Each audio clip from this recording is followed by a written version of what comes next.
अस्सलाम वालेकुम। वालेकुम अस्सलाम। आपके हल्के में इलेक्शन हो रहा है, किसको वोट दे रहे हैं? हम इमरान खान को देंगे। कोई खास वजह उसकी? बस हमें पसंद है, हमारी दिल की आवाज़ है। इमरान खान।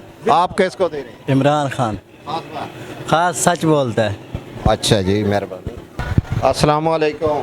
वालेकुम सलाम, क्या हाल है सर? ठीक हो सर? और सर तुम्हारे हल्के च इलेक्शन थी भी कहनू वोट देंदे पाएंगे? फैसल अकरम। नियाजी। हाँ जी। खास वजह? बस फैसल अकरम खान नियाजी जड़ा ना बड़ा ज़बरदस्त बंदा है।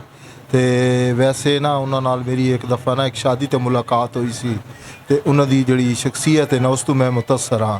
ਬਾਕੀ ਉਹਨੂੰ ਮੈਂ ਇਲਾਕੇ 'ਚ ਵੇਖਿਆ ਹੈ ਕਿ ਲੋਕਾਂ ਦੀ ਜਿਹੜਾ ਨਾ ਮੌਤ ਫੌਤ ਹੁੰਦੀ ਹੈ ਤੇ ਉੱਥੇ ਉਹ ਯਾਨੀ ਕਿ ਮਈਤਾਂ ਨੂੰ ਦਫਨ ਕਰ ਰਿਹਾ ਹੁੰਦਾ ਹੈ ਤੇ ਅਗਰ ਕਿਸੇ ਦੀ ਯਾਨੀ ਖੁਸ਼ੀ ਹੁੰਦੀ ਹੈ ਤੇ ਉਹਦੇ ਵਿੱਚ ਉਹ ਝੁਮਰਾ ਮਾਰ ਰਿਹਾ ਹੁੰਦਾ ਹੈ ਤੇ ਉਹਦੀਆਂ ਜਿਹੜੀਆਂ ਇਹ ਦੋ ਯਾਨੀ ਖਾਸੀਅਤਾਂ ਨਾ ਇਹ ਮੈਨੂੰ ਬੜੀ ਅੱਛੀਆਂ ਲੱਗੀਆਂ ਤੇ ਜਿਸ ਵਜ੍ਹਾ ਤੋਂ ਉਹਨਾਂ ਦਾ ਮੈਂ ਫਾਈਨ ਆ और इस वजह तो मैं यानी कि उन्होंने लाइक भी करदा और ये जो बंदे यानी कि वोट देना चाहिए।